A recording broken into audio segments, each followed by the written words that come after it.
Di saat teman-teman saya pilih jurusan hukum, jurusan hubungan internasional, jurusan Vkom, nah saya lihat di Pasopati, aduh gedung-gedung tinggi itu hotel nih rata-rata gitu kan. Nah pas saya lihat di Pasopati, hotelnya pada tinggi-tinggi nih, kamarnya pada banyak-banyak nih. Gak mungkin karyawannya gak banyak ya kan Pak. Jadi saya memutuskan untuk kayaknya saya cocok nih masuk perhotelan.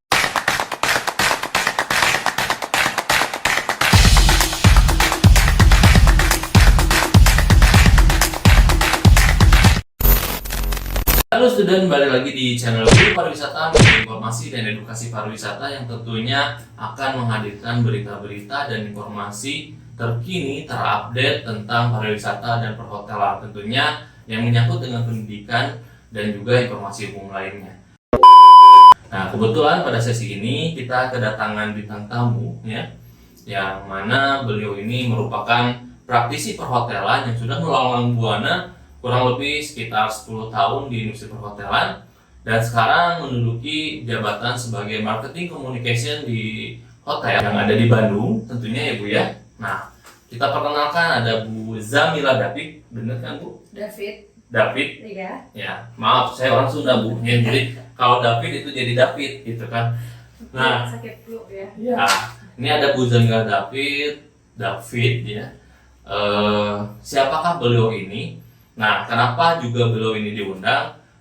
Di sesi podcast ini kita akan coba menggali informasi dari beliau karena pengalaman beliau selama 11 tahun itu dimulai dari masuk kerja itu dimulai dari usia 18 ya atau 19 ya. 18 tahun berarti itu masih usia lulusan SMA dan juga di 18 tahun itu beliau juga melanjutkan kuliah. Jadi selain kerja juga kuliah ya Bu ya. Sambil kuliah. Jadi kita akan menggali informasi yang banyak dari Bu Zamila David ini tentang apa sih gitu kan dan bagaimana sih kerja di hotel itu, tips and triknya biar misalnya kalian lulus SMA, SMK ataupun nanti lulus kuliah biar cepat dapat kerja di perhotelan itu seperti apa triknya. Di sini saya ada beberapa pertanyaan nih Bu. Kenapa di umur 18 tahun Bu Zamila ini bisa memutuskan untuk kerja? Awalnya kenapa Bu? Nah itu menarik banget ya. Jadi waktu dulu saya masih belia, kebetulan saya baru banget masuk universitas. Jadi waktu itu saya baru Di mana Bu kuliah? Di Bandung, Universitas Negeri di Bandung. Universitas Negeri Bandung. Kebetulan itu jurusan pariwisata general. Jadi bukan hotel, bukan destinasi, bukan tata boga. Jadi masih sarjana pariwisata yang general gitu dulu ngambilnya.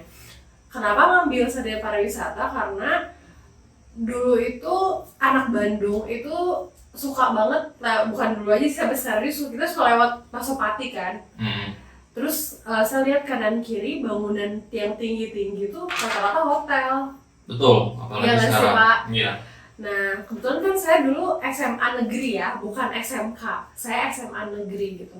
Terus di sini kalau saya lihat SMA-nya cukup terkenal ya Bu di betul, Bandung. salah satu SMA terfavorit lah di Bandung gitu. Masuk klaster 1 di sini, Bu sombong ya. Jadi di saat teman-teman saya pilih jurusan hukum, jurusan hubungan internasional, jurusan Vkom, nah saya lihat di Pasopati, aduh gedung-gedung tinggi itu hotel nih rata-rata gitu kan. Nah terus saya lihat kalau saya lulus kerja atau saya kuliah jurusan hukum, satu universitas aja udah 5.000 orang ya, 1 tahun gitu kan ya. Sedangkan kantor pengacara atau perusahaan yang berbasis hukum nggak sampai buka 5.000 lowongan juga kan Pak ya dalam sebulan atau dalam setahun gitu. Nah pas saya lihat di Pasopati, hotelnya pada tinggi-tinggi nih, kamarnya pada banyak-banyak nih. Gak mungkin karyawannya gak banyak ya kan Pak. Jadi saya memutuskan untuk kayaknya saya cocok nih masuk perhotelan gitu. Soalnya dulu saya pola pikirnya saya pengen langsung kerja gitu. Saya pengen, kalau dulu sih zaman saya pengen punya handphone BlackBerry gitu Pak, pakai duit sendiri kayak gitu. Oke. Jadi ya pada intinya karena ada kebutuhan dan juga ada keinginan ya Bu ya. Keinginan ya. Jadi keinginan saya tuh setelah saya lulus SMA, keinginan saya tuh saya pengen punya uang sendiri gitu. Tapi dulu pas zaman saya SMA tuh kayak teman-teman saya kerjanya di perusahaan cepat saji, ya kan, yang bisa nerima anak lulusan SMA tuh paling cepat saji atau enggak swalayan. Nah saya tuh nggak mau, saya tuh pengen pakai jas, pengen pakai suatu hak tinggi dari dulu tuh. Jadi kalau misalnya lihat hotel tuh kayak wah keren banget gitu. Ada yang nanya nih Bu di channel saya, nih gimana sih kalau misalnya kita lulusan SMK bisa langsung kerja di hotel? Apakah memerlukan effort ataupun pengorbanan lebih? Contohnya kita harus bisa multi skill dalam bahasa Inggris. Nah menurut Ibu kalau bahasa Inggris ini penting nggak sih Bu? Oke, dari yang pertama ini menarik banget sih. Jadi kebetulan saya tuh lulusan SMA ya, SMA negeri. Jadi saya nggak ada basic sama sekali tentang dunia perhotelan. Bahkan saya nggak di dunia perhotelan banyak kayak nama gelas aja ada banyak, kayak ada goblet, ada highball, ada apa gitu kan ya. Sedangkan di SMA itu kita nggak diajarin itu kan. Nah jadi pas saya lulus SMA itu kebetulan saya tuh masuk universitas yang jurusan pariwisata, tapi bukan jurusan hotel. Jadi kayak dulu tuh ada dosen saya yang mau nggak jadi tour guide dulu tuh ya, tour leader lah kalau dulu namanya. Mungkin kalau sekarang nama bahkannya tour guide ya. Mau nggak jadi tour leader? Tour leader ngapain Bu? Kan saya nggak tahu tour leader apa kan Pak. Iya jadi kayak bawa grup ke salah satu hotel. Terus kita kayak memperkenalkan Bandung lah seperti apa di jalan. Jadi kayak ini jalan sini. Nah, Pemandu wisata ya Bu ya? betul. Kalau sekarang namanya mungkin SMK usaha Di jurusan usaha perjalanan wisata. Iya, usaha perjalanan wisata. Nah, saya tuh dengan nol skill. Jadi saya tuh kayak cuman suka aja ngobrol di depan umum tuh kayak suka aja gitu. Bahasa Inggris pun juga saya nggak terlalu bagus saat itu tuh. Nah, terus suatu ketika pas grup yang saya bawa itu menginap di salah satu hotel berbintang 5 di daerah Setiabudi. Nah pas saya lihat, hotelnya bagus banget gitu kan, karyawannya ganteng-ganteng, cantik-cantik. Nah waktu itu kebetulan saya tuh ngurusin kamar tamu-tamu itu kan. Terus saya ngobrol lah sama front office-nya. Dulu kan saya taunya itu resepsionis ya Pak ya. Nah saya ngobrol sama resepsionisnya gitu. Kalau misalnya, terus saya tiba-tiba aja gitu nanya, kalau misalnya pengen kerja di sini harus kuliah di mana? Terus si resepsionisnya bilang, oh aku masih kuliah kok. Dia bilang kayak gitu, masih kuliah? Berarti pakai ijazah SMA aja gitu nggak apa-apa? Kalau di hotel sih nggak dilihat ijazah, yang penting experience, dia bilang kayak gitu. Nah terus kan saya kayak jiwa pengen kerja saya muncul banget kan pada saat itu. Oh kamu udah biasa jadi tour leader? Nggak biasa sih, cuman emang pernah bawa sekali 2 kali. Cuman emang saya suka berhubungan dengan banyak orang, saya suka komunikasi dengan banyak orang. Jadi mulai karirnya tuh karena komunikasi. Betul gitu. Saya nggak bahasa, kan tadi pertanyaan harus bisa bahasa Inggris ya apa enggak? Itu seiring berjalannya waktu. Jadi kayak misalnya kita dekat sama orang gitu ya, bukan PDKT ya, bukan ya. Jadi kayak kita dekat sama orang gitu, kita bisa membawa obrolan kayak gitu kan, otomatis kan orang jadi kayak merasa di service yang baik gitu kan ya Pak ya. Jadi setuju. Dari komunikasi yang baik gitu, bahasa pun nanti akan mengikuti kayak gitu. Oke. Nah ini jadi tadi intinya bahasa Inggris juga penting, tapi seiring berjalannya waktu aja. Berarti let it flow ya Pak ya. Let it flow aja. Nanti kalau misalnya kita sering berbicara dalam bahasa Inggris dan berkomunikasi dalam bahasa Inggris, kami di hotel itu pasti gitu kan, dari report dan lain-lain itu pasti dalam bahasa Inggris. Dari flow itu pasti akan bisa. Pertanyaan kedua nih Bu dari subscriber saya, gimana sih syarat masuk perhotelan itu? Apakah betul harus ada yang namanya grooming, kemudian harus greeting dan gestur? Terus apa yang dimaksud dengan grooming itu Ibu? Nah, kalau untuk syarat masuk perhotelan, apalagi yang lulusan SMA kayak saya ya, dulu tuh saya di interview tuh manajer saya bilang, saingan kamu tuh ada 5 lah. Jadi ada yang S1, ada yang lulusan SMA tapi udah pengalaman di mana, udah apa gitu. Intinya sih kalau misalnya kita masuk perhotelan tuh dari hoki dulu deh. Iya nggak sih Pak? Terus dari hoki kita. Kalau misalnya kita smart, kita apa, tapi kalau kita nggak hoki, ya apa sih? Ya semua tuh tergantung keberuntungan, kita berdoa ya Pak ya gitu. Kita meminta lah gitu kok biar kita keterima kayak gitu. Tapi bukan cuma berdoa aja, kita kan harus ikhtiar juga ya. Ikhtiar dengan yang pertama komunikasi yang baik gitu, gestur yang baik pada saat interview kayak gitu. Terus juga grooming yang baik. Grooming itu tuh kalau bahasa perhotelan sih grooming kayak tata kita memakai pakaian, apa yang kita pakai kayak gitu. Terus juga dari gestur, jadi kayak cara kita ngobrol sama orang gitu, menatap matanya atau gimana gitu kan ya. Jadi kayak body language kita tuh berbicara gitu. Jadi kan kita nggak pernah tahu ya di hotel itu tamunya seperti apa, tipe-tipenya gitu. Nah, berarti tadi yang dimaksud dengan grooming itu adalah penampilan kita ya. Appearance. Nah, apakah ada cara-caranya gitu kan penampilan kita biar oke, seperti apa, harus pakai apa gitu kan? Nah, untuk penampilan sih ini kalau bisa diem ya. Nah, kalau misalnya untuk penampilan sih kita lebih ke kayak apa yang kita pakai itu pantas ya kalau kata orang Sunda tuh kayak Terus ada kosmetik khusus nggak kira-kira yang memang harus dipakai seperti apa? Sebenarnya gini kan, kayak standar cantik itu tuh nggak putih kan sebenarnya. Yang penting itu kayak kita tuh good looking, kita tuh fresh, kita tuh wangi gitu kalau di hotel tuh kan. Kalau tamu hotel lihat kita, aduh kusut gitu kan, berminyak gimana gitu, otomatis kan kita ya kalau anak zaman sekarang kan bilangnya glow up gitu kan, ya. Otomatis kita nggak se-glow up building hotel yang menjual kan. Jadi kita harus kayak ngebalancein gitu, kita harus mengimbangi bagaimana secara keseluruhan hotel seperti apa dan penampilan kita gitu. Kalau misalnya penampilan kita menunjang gitu kan ya, nggak harus cantik, nggak harus gimana, tapi kita enak dipandang gitu kan. Kadang-kadang yang cantik kan aduh bosan dilihatnya, kerung wae gitu kan kalau bahasa Sundanya kayak gitu. Nah kalau misalnya aku sih biasanya kayak lebih ke merawat tubuh dengan apa?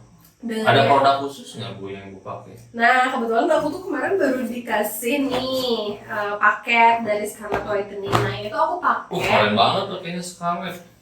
Oh keren ya, wah. jadi sebenarnya sih ini tuh terjangkau banget buat anak SMA. Jadi kayak misalnya. Jadi representatif ya kalau misalnya untuk anak-anak SMA ya. Iya, jadi buat anak-anak SMA ya. Coba dari Bu ada apa aja kemarin dikasih? Aku tuh kemarin dikasih body scrubnya nih dari Scarlett Whitening. Jadi body scrubnya itu yang romansa seriesnya gitu. Jadi kita dengan nge-scrub aja itu jadi langsung kayak mencerahkan kulit karena ini kan mengandung vitamin E ya yang bagus gitu. Terus juga kulit lembab kali kan kalau di hotel kita kena AC ya Pak ya. Itu tuh kena AC 24 jam gitu. Jadi kayak perawatan untuk kulit tuh penting banget gitu. Masa kita kerja di hotel yang mewah, yang estetik tapi muka kita enggak. Jadi bisa betul-betul gitu atau kulit kita enggak. Bisa betul-betul apa? Glow up ya sama ini ya. Jadi mencerahkan. Kalau misalnya kayak saya ini kan tangan nih saya hitam nih kalau pakai motor Bu. Nah bisa nggak kira-kira saya pakai juga? Jadi kayak kan kalau misalnya dulu saya DFO tuh pernah ya, saya juga kan dulu pernah di hotel DFO gitu kan kalau misalnya lagi handle tamu kan nggak enak, ininya putih, ininya hitam. Apalagi kalau misalnya seragam saya dulu kan pendek gitu kan. Ininya putih. Kalau cewek-cewek sekarang lehernya hitam mukanya putih ya. Itu. Jadi ya lebih ke kayak aku perawatannya yang harganya terjangkau aja tapi hasilnya maksimal gitu. Apalagi kan kulitku tuh nggak putih kayak Korea ya Pak ya. Jadi kayak merawat kulit aja gitu dengan scrub rosemary ini. Jadi kayak kok rosemary romansa, dengan scrub romansa ini. Jadi dengan kita serutin scrub aja kulit itu tuh jadi lembab. Terus juga cerahnya tuh bukan langsung jadi kayak kelihatan banget gitu hasilnya gitu. Terus juga pengaplikasiannya mudah. Terus selain itu ada lagi dan ini tuh tidak dites di hewan, jadi aman, sudah BPOM juga gitu ya. Nah selain body scrub ini aku juga dapat yang Ini kebetulan aku suka banget wanginya, pomegranate itu wangi banget. Jadi itu sabun mandi Pak, sabun mandi. Jadi kayak kan kalau kita kerja di hotel itu datang kita mandi, pulang kan kita mandi, otomatis kan dengan kayak harum pomegranate itu bikin kita kayak relax habis kerja capek gitu kan ya. Terus juga badan jadi wangi gitu kan, apalagi mencerahkan, melembabkan gitu. Kayak cocok banget Tapi aja. kalau kerja di hotel kan glow-glow. Iya, apalagi kan kita kayak kena AC gitu kan, kering. Terus juga kayak misalnya kalau kalian di FB service atau di kitchen kan itu kayak panas. Terus keringat kayak gitu kan, otomatis kita harus mandi. Apalagi di packaging itu kayak bisa segenggam gini aja, bisa masuk ke tas kalian banget gitu kan ya. Bisa ditaruh di locker gitu. Jadi ini bisa buat mandi gitu.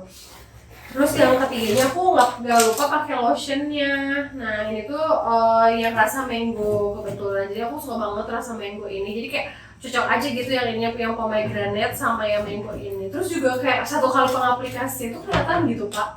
Si hasilnya tuh. Terus wanginya juga enak banget sih wanginya. Kalau dipakai di cowok gimana Pak? Ini nggak masalah. Jadi bisa dipakai cewek, bisa dipakai cowok. Jadi kayak 1 kali pengaplikasian aja. Oh belum dibuka ya. Jadi kayak 1 kali pengaplikasian aja tuh kayak udah kelihatan hasilnya kayak gitu. Nah coba deh Pak. Yang tangan sebelah sininya enggak, yang tangan sebelah sininya dipakai. Tuh kan kelihatan wanginya kayak aromatik banget gitu kan ya, kayak iya, apalagi kan kita pede banget gitu kalau misalnya di hotel gitu ya. Wanginya tuh kayak alami gitu. Apalagi dengan wangi buah-buahan kayak mango, pomegranate gitu, kayak cocok banget lah buat kalian yang berkarir di hotel atau pun lagi PKL. Karena kan harganya terjangkau banget ya, satu setnya cuma. Iya, apalagi buat anak-anak sekarang. Iya, itu berapa harganya? 75.000. Semuanya. Nah, itu bisa dipakai Tiga-tiganya ini 75.000 satu paket itu. Enggak, ini 175. Ini 175. Jadi kayak apa sih, kayak good deal aja gitu buat dipakai untuk ya modal kita lah gitu di sekolah perhotelan ini kayak gitu Pak. Oke, jadi sangat membantu ya Bu ya ini produk ini ya. Jadi Ibu biasa pakai ini juga ya? Aku biasa pakai ini kebetulan. Jadi emang dari pas awal ini ada keluar gitu kan, biasanya aku pakai yang produk yang luar itu yang animal free juga. Tapi pas ini keluar lebih bagus ini kayak gitu. Lebih terjangkau dan hasilnya itu langsung kelihatan banget. Ya, kalau misalnya pengen tahu produk ini di mana? Nah kalau misalnya mau tahu langsung aja lihat kepoin Instagramnya dan aja di Scarlett_whitening gitu. Biasanya sih aku beli ini udah banyak kok di mana-mana, mau di online, mau di toko offline, semuanya udah banyak. Tinggal dipilih aja. Oke, ini pertanyaan terakhir. Tadi kan tentang glow up nih, menarik juga nih tentang glow up, langsung dikeluarin produknya gitu kan. Buat kalian kalau misalnya mau, ya nanti tinggal follow aja Instagramnya langsung ya, dikepoin aja tuh produknya ada apa aja. Baik, Bu Ila, ini pertanyaan terakhir nih dari subscriber saya. Nah, gimana sih biar kita bisa betah di hotel? Kemudian benar nggak kalau misalnya di hotel itu, kalau misalnya kita mau naik jabatan itu harus pindah-pindah dari satu hotel ke hotel lain? Kalau biasanya disebut dengan kutu loncat, betul nggak Bu seperti itu? Nah, kutu loncat ya namanya. Nah, gimana sih mau berkarir di hotel? Berkarir di hotel tuh yang pertama harus kalian pegang itu kejujuran. Karena mau berkarir di mana aja kita tuh harus jujur gitu. Dengan pekerjaan, jujur dengan diri sendiri gitu. Nah, kalau di hotel kan kayak kita dituntut untuk fake ya, bukan fake dalam arti jahat ya, tapi kayak misalnya kayak di rumah atau di luar kita lagi ada masalah atau apa, terus pas kita di hotel kita harus bener-bener cheerful kayak gitu. Pokoknya jangan no hard feeling lah. Kalau di hotel tuh kita harus bener-bener menyuguhkan service excellent kepada tamu gitu. Jadi kayak serve with heart biasanya kalau aku tuh. Nah, kalau misalnya kita udah jujur, udah ikhlas kerja kayak gitu, otomatis kan orang melihat performa kita dengan baik gitu kan. Misalnya kayak kita kerja dengan ikhlas, kita kerja dengan jujur, kita kerja dengan sesuai dengan rules yang ada, otomatis kan nanti orang menilai. Dengan orang menilai itu kan orang memberikan kesempatan orang memberikan kesempatan untuk kita berkarir gitu. Apakah itu bisa naik jabatan, apakah itu kita dipromot di departemen yang lain gitu. Bisa kayak saya awalnya di operasional gitu, di operasional nggak nyampe 6 bulan tiba-tiba saya dipromot ke back office dengan ijazah SMA loh, bayangin. Jadi yang hal yang dulu saya nggak kepikiran ternyata saya bisa dapat 2-3 langkah lebih. Tapi emang betul cepat. tuh kalau misalnya kita mau karirnya cepat itu harus memang pindah-pindah dari suatu hotel ke hotel lain. Nah, kalau untuk kayak foto loncat gitu sih, kalau saran aku sih mending jangan pindah-pindah ya. Tapi kalau aku tuh punya prinsip, kalau misalnya aku kerja di satu properti lebih dari 2 tahun tapi jabatannya masih di situ-situ aja, kalau aku lebih lebih memilih untuk mendevelop karir. Kalau misalnya ada kesempatan ya Pak ya, kayak gitu. Jadi kayak 2 tahun di posisi ini udah cukup. Kalau misalnya kita nggak diajukan untuk di posisi selanjutnya, seenggaknya kita bisa coba apply ke perusahaan lain yang bisa menerima kita kayak gitu. Jadi banyak pengalaman juga yang memang harus kita resapi dan hayati, bahwa yang namanya industri perhotelan itu adalah industri jasa ya Bu ya, yang memang tidak akan selalu kalau A itu A, tapi pasti bisa jadi kalau A itu bisa jadi B, kalau enggak bisa jadi C. Ya seperti 1 tambah 1 kan, kalau misalnya dari matematika itu pasti 2, tapi kalau di perhotelan itu 1 tambah 1 bisa jadi 5, bisa jadi 10. Makanya mudah-mudahan podcast ini bermanfaat. Terima kasih banyak Bu Ila atas kesempatannya hadir di podcast Guru Pariwisata. Mungkin nanti kita ada seri podcast lain yang akan menghadirkan beberapa bintang tamu dan tentunya praktisi ataupun nanti akademisi dari bidang perhotelan dan pariwisata. Buat kalian yang memang suka dengan channel ini, silahkan kalian subscribe dan jangan lupa nyalakan lonceng notifikasinya untuk mendapatkan video terbaru dari channel Guru Pariwisata. Tentunya yang nantinya akan memberikan informasi dan edukasi tentang industri pariwisata dan perhotelan. Baik, 1 hour later. untuk podcast ini saya cukupkan sekian. Kita ketemu di podcast selanjutnya. Terima kasih. Keep healthy and always smile. Thank you. Bye. Makasih banyak Bu Yola. Selamat pariwisata.